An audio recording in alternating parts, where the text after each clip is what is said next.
Well, exclusive maths. अब जरा यहाँ कुछ मजेदार सी बातें कर लेते हैं मैथ्स के रिगार्डिंग। नंबर सिस्टम जो रियल नंबर हमारा स्टार्ट होता है उसके पहले कुछ बातें हम ध्यान ले तो मजा आएगा पढ़ने। पहली चीज, ये जीरो क्या है? अच्छा, जीरो से पहले की कहानी कहता हूँ। एक्चुअली हमारे कल्चर में, एंशिएंट कल्चर में सब कुछ पहले से डेवलपमेंट, पूरा डेवलपमेंट था। वो बाद में वो आगे प्रोपगेट क्यों नहीं हुआ उसका रीजन मैं तुम्हें बताऊंगा। जस्ट पहले जीरो की बात कर लेते हैं। तो हमारे आजकल वैदिक मैथ्स सुना होगा ना। वैदिक मैथ्स माने वेदों के समय पे लिखी गई। तो जीरो हमारे पास था, व्हाटएवर हमारी कल्चर जो भी था, सिविलाइजेशन का डाउनफॉल हुआ। फिर ये सिविलाइजेशंस आई, ये कोई रोमन, ये कोई इजिप्टियन, ये अच्छा। अब इन्होंने क्या किया? अब मजे की बात सुनो।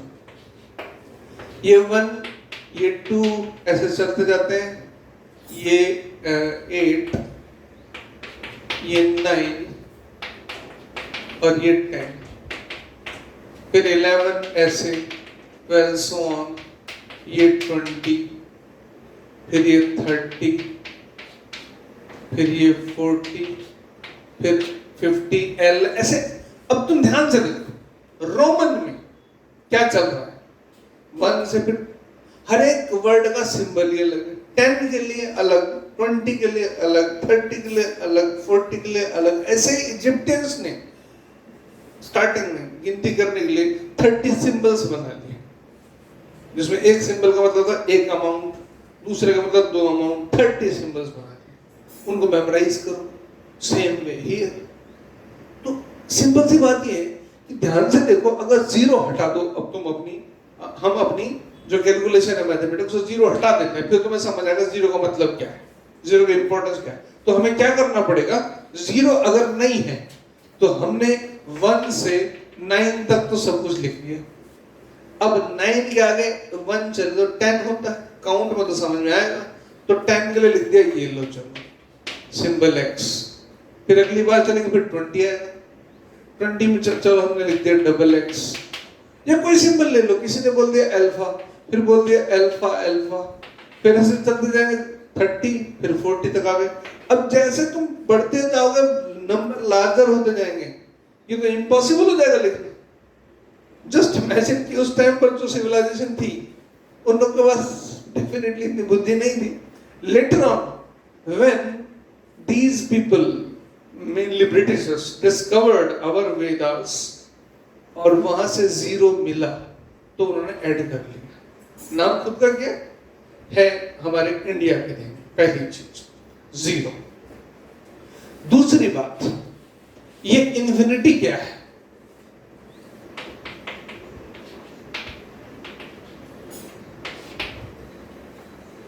इन्फिनिटी, अच्छा एक बात तुम समझते हो, मैं लिखूं 1 के बाद 2 0 100, 3 0 और बड़ा हो गया 4 0, 5 0, 6 7 8 9 ऐसे लिखता था मैं। लिख दी जितनी मर्जी लिख सकता हूँ। अगर मैं लिखता हूँ 100 तो आई होप यू नो उसको हम 10⁻² लिख सकते हैं। पावर का मतलब कितनी जीरो है। अगर 1000 है तो उसको 10⁻³ लिख सकते हैं। अगर 10,000 है तो 10⁻⁴ लिख सकते हैं। I hope you know. अगर तुम जानते हो तो फैंटास्टिक, आई होप तुम जानते हो इस चीज को। अब मैं इन्फिनिटी समझाने की कोशिश करता हूं क्या है। ऐसा बोलते हैं कि जैसे अभी मैंने बताया था प्राइम नंबर्स में रेशनल नंबर में p/q मस्ट नॉट बी 0। मतलब ऐसा बोलते हैं कि सपोज 1/0 इज नॉट पॉसिबल, या 4/0 मतलब dividing by 0 is not possible. True, not possible. लेकिन ये एक्चुअली है क्या? क्यों नहीं पॉसिबल?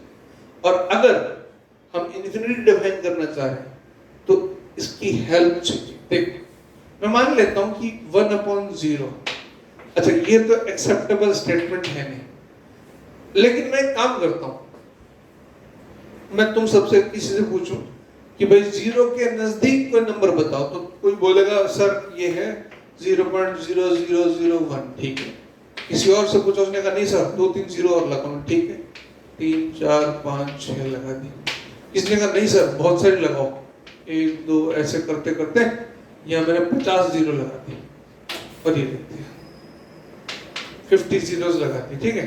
यहाँ 4 जीरोस है, यहाँ 6 है, यहाँ 50 लगा दी। इसको मैं अब मैं देखो, अब यहाँ एक बात समझो, ये बन गया 1 अपॉन, ध्यान से देखो 1 2 3 4 10⁻⁴। ये बन गया 1 2 3 4 5 6 7 10⁻⁷। ये बन गया 10⁻⁻50। ये नंबर हो गया 10⁻⁴। ये नंबर हो गया 10⁻⁷। ये नंबर हो गया 10⁻50। अब तुम इमेजिन कर सकते हो ये नंबर 10⁻⁴ मतलब 10,000, 10⁻⁷ निकाले 1 करोड़, 10⁻50 काउंटेबल ही नहीं है। लेकिन एक इंटरेस्टिंग बात देख लो जरा, मैंने 1/0 लिखा, एक्सेप्टेबल नहीं था, ठीक है। हमने कहा चलो 0 नहीं लिखने देना चाहते तो 0 का क्लोज नंबर लिखने दो। तो 0 का क्लोज नंबर ये, एक ने बोला, दूसरे ने बोला ये, तीसरे ने बोला ये, चौथा को यहाँ से 100 डेसिमल प्लेसेस तक भी 0 लगवा सकता है। तो उसका आंसर क्या आएगा, ये उसका आएगा 10⁻100। यानी एक इंटरेस्टिंग बात देखो कि हमें ये अलाउड नहीं है, कोई बात नहीं, हम रास्ता निकालते हैं। हम डिनोमिनेटर वो लाएंगे जो 0 के पास हो। अब पास तो तुम कितना भी छोटा करते चले जाओ। तो जब किसी ने ये अकल लगाई, फर्दर क्लासेस में इस चीज को रीड करोगे, जब किसी ने ये अकल लगाई कि भाई नीचे तुम 0 नहीं लिखने देना चाहते, कोई बात नहीं, हम 0 के नजदीक जाएंगे, तो फिर समझाने वाले ने ये बोल दिया कि 1/0 जो है 0 नहीं, एग्जैक्टली 0 प्लस, ध्यान देना, 0 से थोड़ा सा बड़ा। अब वो थोड़ा सा कितना भी हो सकता है, ये भी हो सकता है, ये भी हो सकता है, ये भी हो सकता है। ये थोड़ा सा बड़ा जो मैंने वर्ड बोला, ये बहुत काम आता है पूरी साइंस में। रिलेटिव टर्म है ये टर्म रिलेटिव है। तुम्हारे पास एक बॉटल पानी है, उसके कंपैरिजन में 1 गिलास पानी मैटर करता है। तुम्हारे पास एक टैंक ऑफ वाटर है, उसमें से 1 गिलास पानी लो, थोड़ा कम मैटर करता है।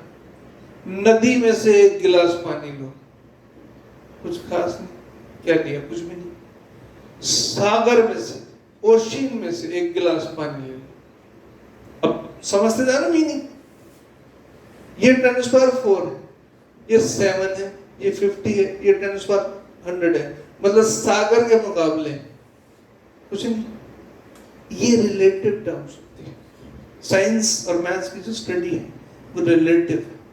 0 की डेफिनेशन और इन्फिनिटी की डेफिनेशन प्रैक्टिकल लाइफ में रिलेटिव है, एब्सोल्यूट नहीं है। मतलब यहां पर ये कहा गया कि 1/0 प्लस लिटिल ग्रेटर देन 0, अब लिटिल में जो मर्जी ले लो, is defined as very very large number.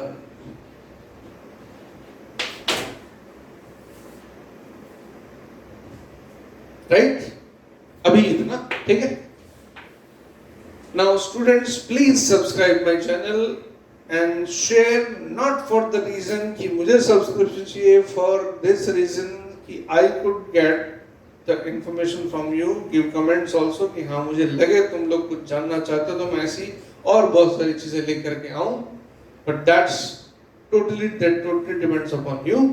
You subscribe, you share, you give some comments, and I'll also feel कि हाँ बच्चे जानना चाह रहे हैं, तो I'll acquire lots of other information and that I will tell you.